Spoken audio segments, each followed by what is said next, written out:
दीप जले और अंधेरा मिटे ना, ऐसा कभी नहीं हो सकता। ज्ञान सुने और विवेक न जागे, ऐसा कभी नहीं हो सकता। जिसकी रोशनी से रोशन जहान है, वो फरिश्ता ही बड़ा महान है। जिसने जानी है महिमा माता पिता की, उसका डूबा कभी नहीं जहाज है।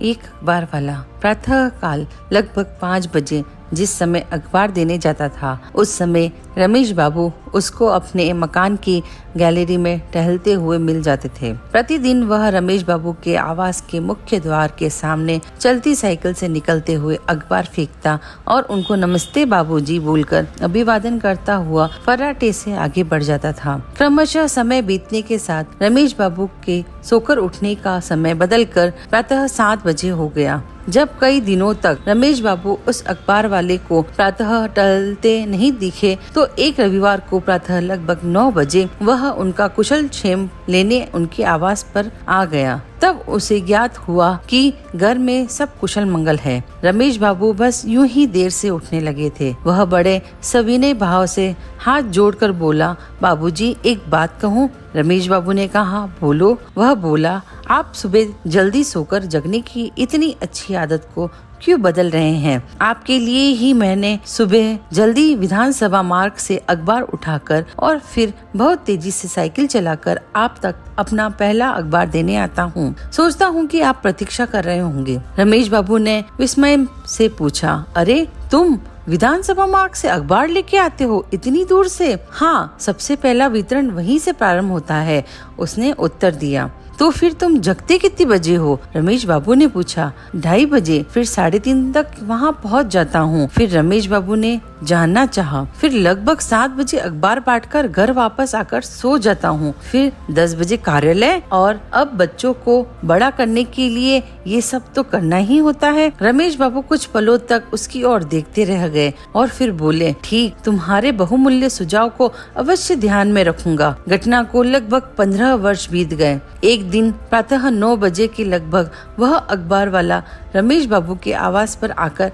एक निमंत्रण पत्र देते हुए बोला, बाबूजी, बिटिया का विवाह है, आपको सपरिवार आना है। निमंत्रण के पत्र के आवरण पर अभिलेखित सामग्री को रमेश बाबू ने सरसरी निगाह से जो पढ़ा तो संकेत मिला कि किसी डॉक्टर लड़के से परिणय का निमंत्रण था। तो जाने कैसे उनके मुंह से निकल गया, तुम्हारी लड़की? उसने भी जाने उनकी इस प्रश्न का क्या अर्थ निकाल लिया कि विस्मय के साथ बोला, कैसी बात कर रहे हैं बाबूजी, मेरी ही बेटी? रमेश बाबू अपने को संभालते हुए और कुछ अपनी जेब को मिटाते हुए बोले, नहीं, मेरा तात्पर्य था कि अपनी लड़की को तुम डॉक्टर बना सके, इसी प्रसन्नता खुशी से वैसा कहा। हाँ बाबूजी, मेरी लड़की ने MBBS किया है और उसका होने वाला पति MD है, और बाबूजी मेरा लड़का इंजीनियरिंग के अंतिम वर्ष का छात्र है। रमेश बाबू खड़े रह गए और सोच में पड़ गए। उसने सोचा कि उसे मैं अंदर आने के लिए कहूँ या कुछ नहीं। फिर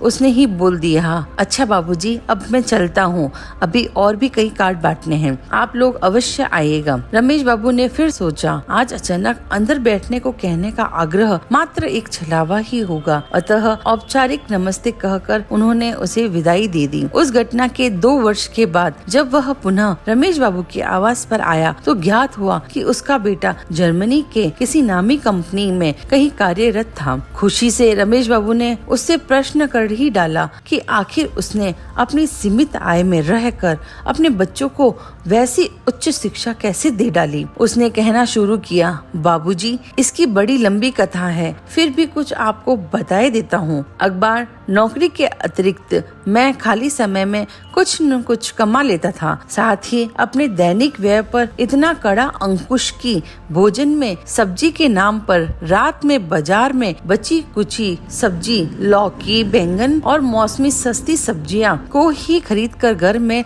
लाकर बनाई जाती थी। एक दिन मेरा लड़का पड़ोसी के घर गया और वहाँ पर देखा कि वहाँ पर अनेक प्रकार के भोजन परोसे जा रहे हैं। उसे देखकर वह रोने लगा लगा और अपनी माँ से बोला, ये क्या रोज रोज है ना, बस कद्दू, बैंगन, लौकी, तरोई जैसी नीरस सब्जियां, रूखा सूखा खाना उब गया हूँ। इसे खाते खाते अपने मित्रों के घर जाता हूँ तो वहाँ मटर पनीर, कोफ्ते, दम आलू आदि अनेक व्यंजन होते हैं और यहाँ की बस और क्या कहूँ। मैं सब सुन रहा था तो रहा नहीं गया और मैं बड़े उदास मन से उसके पास जाकर बड़े प्यार से उसकी ओर देखा। फिर बोला, पहले आंसू पोंछो, फिर मैं आगे कुछ कहूँगा बेटे। मेरा ऐसा कहने पर उसने अपने आंसू स्वयं पोंछ लिए। फिर मैं बोला, बेटा सिर्फ अपनी थाली देख, दूसरों की देखेगा तो तेरी अपनी थाली भी चली जाएगी और सिर्फ अपनी ही थाली देखेगा तो क्या पता तेरी थाली की किस स्तर तक अच्छी होती चली जाए। इस रूखी सूखी थाली में मैं तेरा भविष्य देख रहा हूँ, इसका अनादर मत करो। इसमें जो कुछ भी परोसा गया है उसे मुस्कुरा कर खा लो। उसने फिर मुस्कुराते हुए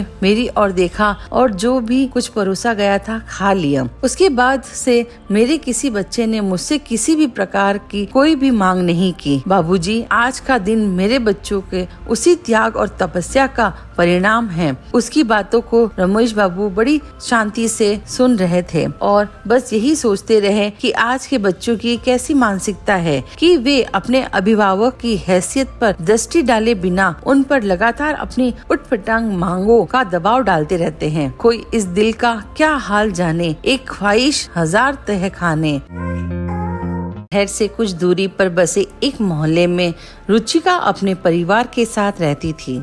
उसके ठीक बगल में एक बुजुर्ग व्यक्ति अकेले ही रहता था, जिन्हें सभी दादाजी कहकर बुलाते थे। एक बार मोहल्ले में एक पौधा वाला आया। उसके पास कई किस्म के खूबसूरत हरे भरे पौधे थे। रुचिका और दादाजी ने बिल्कुल एक तरह का पौधा खरीदा और अपनी अपनी क्यारी में लगा दिया। रुचिका पौधे का ध्यान बहुत अच्छे से रखती थी। दिन में 2-3 बार पानी डालना, समय समय पर खाद देना, हर तरह के कीटनाशक का प्रयोग कर वह कोशिश करती कि उसका पौधा सबसे अच्छा ढंग से बड़ा हो। दूसरी तरफ दादाजी भी अपने पौधे का ख्याल रखते थे, पर रुचिका की तुलना में थोड़े से बेपरवाह थे। दिन में बस 1 या 2 बार ही पानी डालते। खाद डालने और कीटनाशक के प्रयोग में भी वे ढीले थे। समय बीता, दोनों पौधे बड़े हुए। रुचिका का पौधा हरा भरा और बेहद खूबसूरत था। दूसरी तरफ दादाजी का पौधा अभी भी अपने सर्वश्रेष्ठ रूप में नहीं आ पाया था। यह देखकर रुचिका मन ही मन पौधे के विषय में अपनी जानकारी और देखभाल करने की लगन को लेकर गर्व महसूस करती थी। फिर एक रात अचानक ही मौसम बिगड़ गया। हवाएं तूफान का रूप लेने लगी, बादल गरजने लगे और रात भर आंधी तूफान और बारिश का खेल चलता रहा। सुबह जब मौसम शांत हुआ तो रुचिका और दादाजी लगभग एक साथ ही अपने पौधे के पास पहुंचे। पर ये क्या, रुचिका का पौधा जमीन से उखड़ चुका था, जबकि दादाजी का पौधा बस 1 और 2 जरा सा झुका हुआ था। ऐसा क्यों हुआ दादाजी? हम दोनों के पौधे बिल्कुल एक तरह के थे, बल्कि आपसे अधिक तो मैंने अपने पौधे की देखभाल की थी। फिर अपना पौधा प्रकृति की चोट को झेल कैसे गया? क्यों नहीं मेरा पौधा सही ढंग से रहा, जबकि मेरा पौधा धराशायी हो गया? रुचिका ने घबराहट और दुखी भरे शब्दों से प्रश्न किया। इस पर दादाजी बोले, देखो बेटा, तुमने अपने पौधे को उसकी जरूरत की हर एक प्रचुरता दी, इसलिए उसे अपनी आवश्यकताएं पूरी करने के लिए कभी खुद कुछ नहीं करना पड़ा। न उसे पानी तलाशने के लिए अपनी जड़ें जमीन के भीतर गाड़नी पड़ी, न कीट पतंगों से बचने के लिए प्रतिरोधक क्षमता पैदा करनी पड़ी। नतीजा ये हुआ कि तुम्हारा पौधा बाहर से खूबसूरत हरा भरा दिखाई पड़ रहा था, पर अंदर से कमजोर था। इसी वजह से वह कल रात के तूफान को झेल नहीं पाया और उखड़कर एक तरफ गिर गया।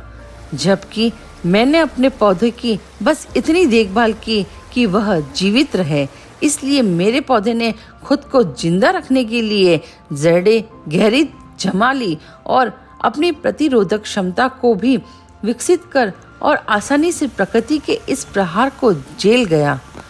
रुचिका अब अपनी गलती समझ चुकी थी, पर अब पछताने के सिवा और कुछ नहीं कर सकती थी। दोस्तों, इन कहानियों से आपको क्या शिक्षा मिली मुझे कमेंट करके जरूर बताना। दोस्तों, आजकल परिवार छोटे होने लगे हैं।